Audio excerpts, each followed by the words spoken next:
Good morning आप सभी लोगों को। मैं डॉक्टर ब्रिजेश आप लोगों का बड़ा आभार व्यक्त करता हूं कि लगातार आप लोग मेरे वीडियोस को देख रहे हैं, पसंद कर रहे हैं। मुझे भी गवर्नमेंट जॉब से जैसे ही फुर्सत मिलती है मैं थोड़ा बहुत वीडियोस बनाकर आप लोगों को लगातार दे पा रहा हूं। अभी इस समय BHU एंट्रेंस के लिए BA, B.Ed, LLB ये जो बच्चे हैं ये लगातार तैयारी कर रहे हैं। हम लोग उनके साथ जुड़े हुए हैं। आप लोगों को कहीं कोई परेशानी नहीं होने देंगे। आप लोग एकदम हिम्मत से तैयारी करते रहिए। इसी क्रम में BHU एंट्रेंस में आने वाले कुछ इम्पॉर्टेंट फैक्ट्स जो हैं वो मैं आपको बता रहा हूँ, आप इसको याद रखिएगा। साथ साथ जो CTET के अभ्यर्थी हैं जिनको 6 से 8 देना होता है उनके लिए भी ये फ़ायदेमंद वीडियो है, क्योंकि इतिहास बदलता नहीं है, इतिहास हर जगह होता है। या जो ब्लॉक एजुकेशन ऑफिसर्स के तैयारी कर रहे हैं उनके लिए भी ये वीडियो बहुत ही कारगर सिद्ध होने वाला है। तो आइए शुरुआत करते हैं। मैं आपको एक ऐसे महानुभाव के विषय में बताऊंगा जिनका नाम है सुभाष चंद्र बोस। सुभाष चंद्र बोस एक ऐसे महानुभाव हैं जिनके विषय में जितना कहा जाए वो कम है। सुभाष चंद्र बोस बच्चों, इनके विषय में हम सबसे बड़ी बात ये बता सकते हैं कि सुभाष चंद्र बोस का जो जन्म हुआ था 23 जनवरी 1897 में इनका जन्म हुआ था और उड़ीसा के कटक नामक प्लेस पर इनका जन्म हुआ था। वर्ष सीधे सीधे तौर पर कह लें कि 1919 में कलकत्ता विश्वविद्यालय से इन्होंने स्नातक की उपाधि प्राप्त करी थी सुभाष चंद्र बोस ने, और 1920 में भारतीय नागरिक सेवा यानी ICS की परीक्षा इन्होंने उत्तीर्ण की। 1938 और 1939 में इन्होंने कांग्रेस में 2 बार कांग्रेस के अध्यक्ष पद पर चुनाव लड़ा और उसे जीता, लेकिन कांग्रेस से विवाद हो जाने के कारण उन्होंने 1939 में अध्यक्ष पद से त्यागपत्र दे दिया और उनके स्थान पर डॉक्टर राजेंद्र प्रसाद अध्यक्ष पद को संभाले। तो ये सुभाष चंद्र बोस के स्टार्टिंग का। सुभाष चंद्र बोस ने कांग्रेस पार्टी से अलग होकर 1939 में इन्होंने एक नई पार्टी बनाई जिसका नाम था forward block. Forward block party की स्थापना की। पूछा भी जाता है कि फॉरवर्ड ब्लॉक पार्टी की स्थापना कब हुई, तो 1939 में हुई थी, ये याद रखिएगा। आगे चल के सुभाष चंद्र बोस 1942 में जर्मनी चले गए और जर्मनी जाने के बाद उन्होंने वहाँ पर 1943 में सुभाष चंद्र बोस ने आज़ाद हिंद फौज की दूसरे सेनापति के रूप में कमान संभाली। वहाँ पर उन्होंने बहुत ही अच्छे कार्य किए। रविंद्रनाथ टैगोर ने शांति निकेतन में सुभाष चंद्र बोस को देश नायक की उपाधि दी थी। अगर प्रश्न पूछ दे तो याद रखिएगा। और महात्मा गांधी ने सुभाष चंद्र बोस को देशभक्तों का देशभक्त कहा था। सुभाष चंद्र बोस जो थे 3 अप्रैल 1941 को जर्मनी पहुँचे और 6 माह तक वहाँ पे काफ़ी समय तक रहा। द फ्री इंडिया सेंटर नामक एक संगठन का गठन भी किया उन्होंने। इस तरीके के कार्य सुभाष चंद्र बोस ने किया वहाँ पे। तो ये एक महत्वपूर्ण उनकी उपलब्धि थी सुभाष चंद्र बोस की। करो या मरो का नारा भी सुभाष चंद्र बोस ने दिया था, यह ध्यान रखिएगा। अगर प्रश्न कभी पूछ दे कि जो आज़ाद हिंद फौज है उसके मूलतः जो संस्थापक कौन थे, तो कैप्टन मोहन सिंह थे।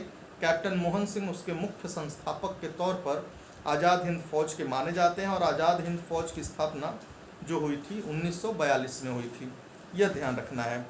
हमें आगे ध्यान देना होगा कि कैप्टन मोहन सिंह ने इंडियन नेशनल आर्मी का नेतृत्व किया था, ये हमने आपको बताया ही, आज़ाद हिंद फौज का नेतृत्व। आगे चल के 21 अक्टूबर 1943 को 21 अप्रैल 1943 को जो सुभाष चंद्र बोस थे उन्होंने आज़ाद हिंद फौज की कमान संभाली थी। तो ये याद रखिएगा कि सुभाष चंद्र बोस सिंगापुर में स्वतंत्र भारत का अस्थायी सरकार इन्होंने स्थापित किया था, जिसे आज़ाद हिंद फौज सरकार के नाम से जाना जाता है। ये इम्पोर्टेंट रहता है, ये भी ध्यान रखना है। आज़ाद हिंद फौज का गठन 4 जुलाई 1943 को सुभाष चंद्र बोस के नेतृत्व में किया गया था। ये हमें ध्यान रखना होगा। और इसमें एक चीज़ और ध्यान देना होगा कि ये सुभाष चंद्र बोस ने इस पूरे के पूरे नेतृत्व के अंतर्गत देश में एक नई क्रांतिकारियों की सेना इकट्ठा की थी और उन्होंने कई अच्छे नारे दिए, जैसे जय हिंद का नारा सुभाष चंद्र बोस का है। इसी तरीके से तुम मुझे खून दो मैं तुम्हें आज़ादी दूंगा, यह नारा भी सुभाष चंद्र बोस का ही है। दिल्ली चलो, यह भी नारा जो है यह भी सुभाष चंद्र बोस का है, बहुत इम्पोर्टेंट नारा है इनका। और इस तरीके से आप इनके नारों को भी याद करेंगे, ये भी इम्पोर्टेंट है। हमें ध्यान देना होगा 1938 में हरिपुरा अधिवेशन की अध्यक्षता करी थी उन्होंने, हमने पहले भी बताया। और 1939 में त्रिपुरी कांग्रेस के अधिवेशन की अध्यक्षता की थी, जिसमें उन्होंने विवाद होने पर बाद में इस्तीफा दे दिया था। तो ये प्रश्न पूछे जाते हैं, आपसे प्रश्न पूछा जाता है कि बताइए कांग्रेस पार्टी छोड़ने के बाद सुभाष चंद्र बोस ने किस पार्टी को बनाया, तो इसका क्या उत्तर होगा? इसका उत्तर यह होगा फॉरवर्ड ब्लॉक। आपसे यह प्रश्न पूछेगा कि फॉरवर्ड ब्लॉक की स्थापना कब सुभाष चंद्र बोस ने की, तो फॉरवर्ड ब्लॉक की स्थापना 1939 में किया। आपसे पूछ देगा कि बताइए INA का मानसिक पुत्र कौन था, तो ज्ञानी प्रीतम सिंह और मेजर फुजीवारा, ये दोनों मानसिक पुत्र माने जाते हैं INA के। ये भी आपसे पूछा जाता है। आपसे पूछ दिया जाएगा कि बताइए सबसे पहले आज़ाद हिंद फौज की स्थापना किसने की, तो कैप्टन मोहन सिंह ने। और बाद में सिंगापुर में किसने स्थापना करी, उसके सेनापति के तौर पर दूसरे सेनापति कौन बने, तो सुभाष चंद्र बोस बने, यह भी ध्यान देना होगा। आज़ाद हिंद फौज का विचार सर्वप्रथम किसके मन में आया, तो कैप्टन मोहन सिंह के मन में आया, यह प्रश्न पूछा जाता है, यह आप इसे याद रखेंगे। प्रथम सेनापति आज़ाद हिंद फौज का कौन था, तो कैप्टन मोहन सिंह। और दूसरा हमने आपको बताया ही, सुभाष चंद्र बोस बने। सुभाष चंद्र बोस ने आज़ाद हिंद फौज सरकार का गठन करने की घोषणा कब की, तो 21 अक्टूबर 1943 को, यह हमें ध्यान देना होगा। तो इस तरीके से ये पूरा का पूरा जो सुभाष चंद्र बोस से जो मैक्सिमम क्वेश्चंस आते हैं वो हमने आपको यहाँ पर बताया है। अगर पूछ दे कि बताइए आज़ाद हिंद फौज का प्रधान कार्यालय कहाँ पर था, तो आज़ाद हिंद फौज का प्रधान जो कार्यालय था वह रंगून में था, ये भी हमें ध्यान देना होगा। आज़ाद हिंद फौज में अलग अलग तरीके से जो क्वेश्चंस पूछे जाते हैं, जैसे पूछ दिया कि बताइए आज़ाद हिंद फौज को सुभाष चंद्र बोस ने कितने रेजिमेंटों में बांटा था, तो आपको ध्यान देना होगा Subhash brigade, Nehru brigade, Gandhi brigade और महिलाओं के लिए रानी लक्ष्मीबाई रेजिमेंट का गठन किया था सुभाष चंद्र बोस ने। तो ये भी हमें इम्पोर्टेंट है, ये भी हमें ध्यान देना चाहिए। पूछ देगा कि देश नायक सुभाष चंद्र बोस को किसने कहा था, तो देश नायक सुभाष चंद्र बोस को गुरु रविंद्रनाथ टैगोर ने कहा था। पूछ देगा कि बताइए आज़ाद हिंद फौज के किस सैनिक को 7 वर्ष की कारावास की सज़ा सुनाई गई थी, तो 7 वर्ष की कारावास की सज़ा जो सुनाई गई थी राशिद अली थे, ये आज़ाद हिंद फौज के सदस्य, उनको 7 वर्ष की सज़ा सुनाई गई थी। पूछ देगा कि आज़ाद हिंद फौज के किस अधिकारी ने लाल किले पर चलाए गए मुकदमे का सामना नहीं किया, तो मोहन सिंह जो थे उन्होंने लाल किले पर चलाए गए मुकदमे का सामना नहीं किया। इसमें गुरदयाल सिंह, प्रेम सहगल और शाहनवाज ये लोग शामिल थे, ये हमें ध्यान देना होगा। पूछ देगा कि बताइए INA मुकदमे के वकील कौन थे भारतीयों की तरफ से, तो भूला भाई देसाई थे भारतीयों की तरफ से वकील। तो ये सारे क्वेश्चंस जो हैं हमें पूरी तरीके से सुभाष चंद्र बोस से रिलेटेड तैयार रखना चाहिए, कहीं पर भी कोई समस्या नहीं होनी चाहिए।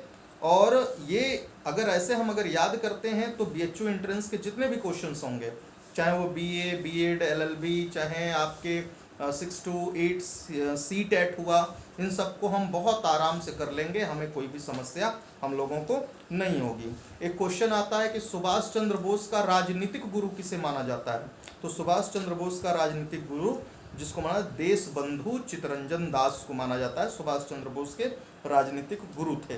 तो ये भी हमें ध्यान देना होगा। और सबसे बड़ी बात बच्चों, कभी कभी पूछ देता है कि सुभाष चंद्र बोस की मृत्यु कैसे हुई थी। तो सुभाष चंद्र बोस की मृत्यु टोक्यो जाते समय एक वायुयान दुर्घटना में हो गई थी 1945 में, ये याद रखिएगा। और कभी कभी पूछ देता है, इसीलिए इस चीज़ का हमें ध्यान देना। वो भी संदिग्ध हैं, इनके अवशेष प्राप्त नहीं हुए, पता नहीं चला कि कैसे दुर्घटना हुई, क्या हुआ। तो इन सब के विषयों में काफ़ी विवाद रहा है। लेकिन फिर भी अगर आपसे पूछता है कि सुभाष चंद्र बोस का मृत्यु कब हुआ, तो 1945, वही हमने बताया वायुयान दुर्घटना के समय में हुआ था। ये सारी चीज़ें आपको याद रखनी है। और आज की जो वीडियो आपको मैंने बताई है, अगर आपको पसंद आता है बच्चों, तो इस वीडियो को पूरा देखिए। और जो भी अभ्यर्थी हैं जो बीए, बीएड, एलएलबी, सीटेट या ब्लॉक एजुकेशन ऑफिसर्स की तैयारी कर रहे हैं, हम लगातार आपको वीडियो सेंड कर रहे हैं, आपको भेज रहे हैं अलग अलग समय पे। तो अगर सब्सक्राइब नहीं किए हैं तो सब्सक्राइब जरूर करिए, अपने कमेंट लिखिए, तो मेरा उत्साह बढ़ेगा। और मैं आपको बीच बीच में जब भी मौका मिलेगा, घर पे, ऑफिस में, जहाँ भी, हम आपको वीडियो बनाकर सेंड करते रहेंगे। आज के लिए बहुत बहुत धन्यवाद। जय हिंद।